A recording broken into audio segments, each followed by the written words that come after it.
Γεια σας παιδιά, Δημήτρης Channel, Poco M3 σήμερα, όπως είδατε και από τον τίτλο και από το unboxing που προηγήθηκε. Μια συσκευή η οποία έρχεται με entry level τιμή περίπου στα 150 ευρώ στην Ελλάδα. Βέβαια στο εξωτερικό μπορούμε να τη βρούμε σε χαμηλότερη τιμή, αλλά θα λέγαμε ότι υπάρχουν χαρακτηριστικά από mid-range συσκευές. Χαρακτηριστικό μάλιστα με το που ανοίξαμε το κουτί βρήκαμε manual το οποίο έχει ελληνικά. Βρήκαμε το φορτιστή μας ο οποίος είναι ρυθμισμένος στα 22W, ενώ η απέτηση βέβαια του κινητού είναι μικρότερη, στα 18W. Έχει επιλέξει Poco δηλαδή να μας δώσει ένα φορτιστή ο οποίος είναι μεγαλύτερος από ό,τι χρειάζεται. Πριν ξεκινήσουμε το review μας, να δούμε λίγο κάποια πράγματα για το κινητό μας εξωτερικά. Σε μια εποχή στην οποία οι εταιρείες τείνουν να αντιγράφουν μία την άλλη, η Poco έχει δημιουργήσει τουλάχιστον στην πίσω όψη ένα design το οποίο είναι λίγο διαφορετικό. Έχουμε μία πλάτη η οποία είναι matte, τείνει να περάσει μία υφή η οποία είναι δερμάτινη, δεν ισχύει βέβαια κάτι τέτοιο, είναι πλαστικό. Το brand βλέπουμε εδώ πέρα σε μεγάλα γράμματα. Έχουμε τις τρεις κάμερες εδώ, θα δούμε στη συνέχεια αναλυτικά για αυτές. Περνώντας στη δεξιά πλευρά του κινητού θα βρούμε το πλήκτρο του Power, όπου είναι και ο αισθητήρας του δακτυλικού αποτυπώματος. Στην κάτω πλευρά έχουμε θύρα Type-C, ηχείο, μικρόφωνο, ενώ στην πάνω πλευρά επίσης έχουμε άλλο ένα ηχείο, το οποίο συμβάλλει στο να έχουμε στερεοφωνικό ήχο στο κινητό μας. Πολύ σημαντικό σε αυτό το εύρος χρημάτων που κινείται η συσκευή μας.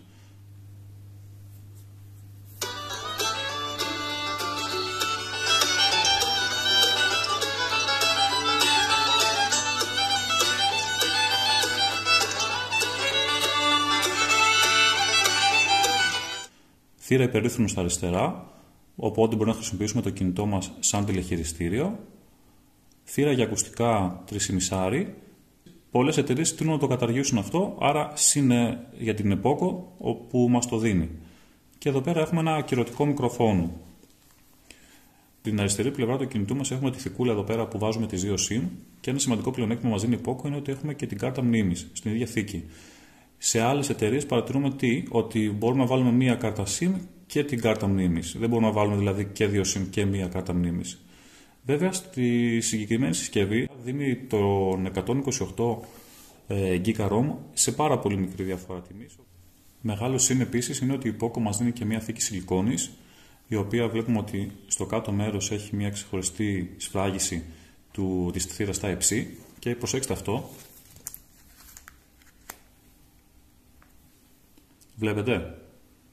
Βλέπουμε ότι η θήκη πιάνει και την οθόνη περιμετρικά, με αποτέλεσμα στην περίπτωση πτώσης να την προστατεύει. Αυτό εδώ πέρα που σας έλεγα προηγουμένως είναι αυτό, ότι κάθε φορά λοιπόν που θέλουμε να φορτίσουμε, ανοίγουμε την ηθικούλα εδώ πέρα για να βάλουμε το καλώδιό μας. Πολύ σημαντικό, γιατί με αυτό τι γίνεται, προστατεύουμε από τυχόν σκόνες και υγρασίες στην θύρα μας. Περνάμε στην οθόνη μας, η οποία είναι 6,53 inches. Έχουμε ένα LCD panel και μια ανάλυση Full HD.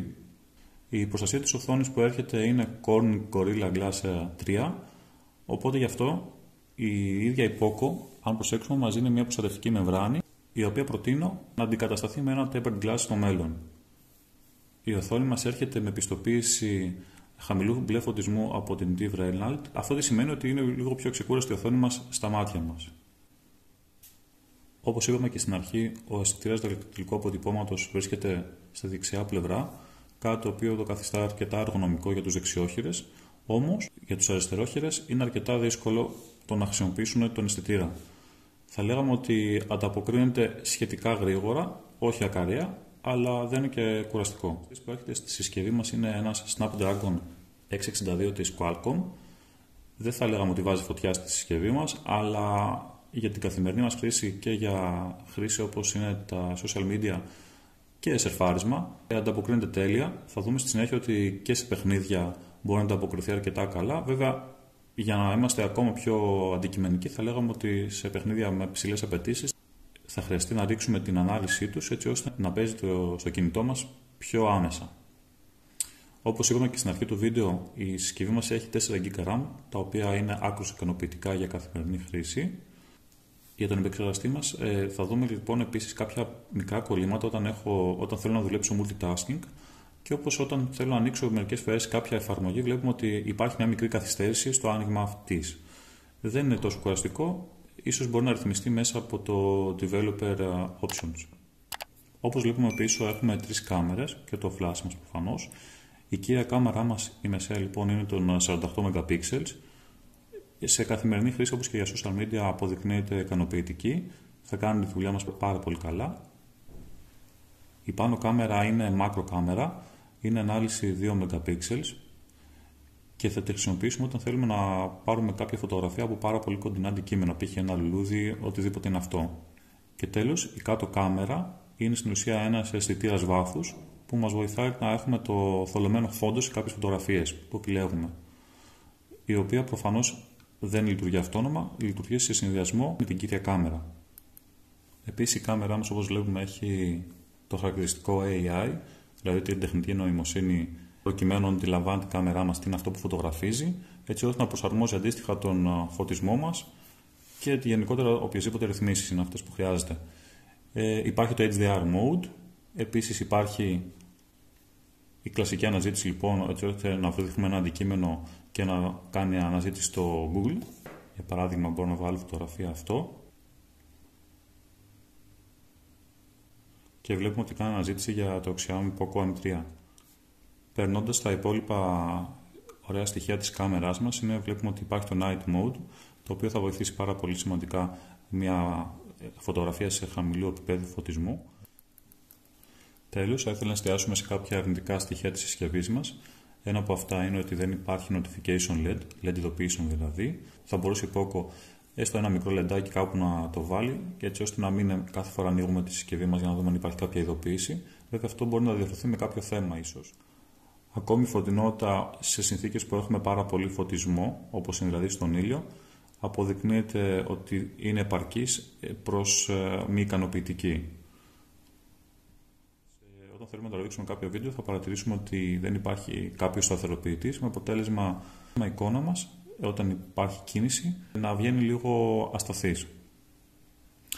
Και κάτι ακόμα από το οποίο θα ήθελα να σας επισημάνω είναι ότι η συσκευή μας έρχεται με ραδιόφωνο, όμως θα χρειαστεί να συνδέσουμε κάποια ακουστικά, ως κεραία δηλαδή, για να δουλέψουμε σωστά. Κλείνοντας, θα έλεγα ότι είναι μια value for money συσκευή, αξίζει τα χρήματά της. Γενικότερα αποδεικνύεται πάρα πολύ ικανοποιητική. Θα ζοριστεί μόνο όταν θα έχουμε υψηλές απαιτήσεις. Γενικά την προτείνω, αναλόγως όμως βέβαια το τι θέλουμε να κάνουμε. Έχουμε κατεβάσει το PUBG για να δούμε πώς συμπεριφέρεται σε ένα παιχνίδι με αρκετές απαιτήσεις. Τα γραφικά αλήθεια τα αφήσαμε στο default. Προηγουμένως έπαιξα το Real Racing 3. Πραγματικά έπαιξε σχεδόν μία μισή ώρα και δεν παρατήρησα κάποιο κόλλημα, παρά μόνο ότι θερμαίνεται λίγο από πίσω η πλάτη. Εντάξει, είναι λογικό μετά από αρκετή ώρα gaming να υπάρχει αυτό. Για να δούμε λοιπόν η συσκευή μας πώς θα συμπεριφερθεί με το PUBG.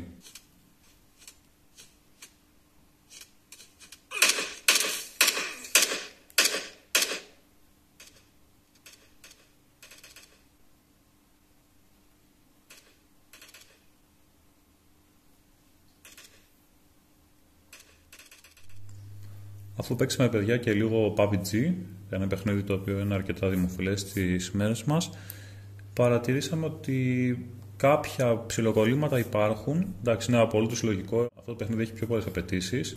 Παρ' όλα αυτά μπορείς να παίξεις άνετα, δεν είναι τόσο προβληματικά τα κολλήματα. Πέρα από αυτό, μετά από αρκετή ώρα παιχνιδιού υπάρχει η υπερθέρμανση της πλάτης. Αυτό που παρατήρησα επίσης και θα ήθελα να μοιραστώ μαζί σας είναι ότι η μπαταρία, παιδιά, θα προσπαθήσουμε πάρα πολύ για να την αναλώσουμε όλοι σε μία μέρα, ακόμα και με ελαφριά χρήση, ή μέτρια χρήση μάλλον, σε 2 μέρες. Είναι τα 6.000 mAh τα οποία τα διαφημίζει και μπροστά στο κουτί εδώ πέρα η Poco, αξίζουν πραγματικά και είναι ένας λόγος που μπορείς να προτιμήσεις αυτό το κινητό. Αυτά ήθελα να μοιραστώ σχετικά με το Poco M3, παιδιά. Σας ευχαριστώ πάρα πολύ που το παρακολουθήσατε. Αν σας άρεσε το βίντεο, μην ξεχάσετε να κάνετε like και εγγραφή στο κανάλι μου για να ακολουθήσουν και άλλα τέτοια βίντεο. Γενικότερα η εγγραφή βοηθάει πάρα πολύ ένα κανάλι. Σας ευχαριστώ πολύ για το χρόνο σας. Τα λέμε στο επόμενο βίντεο. Γεια σας.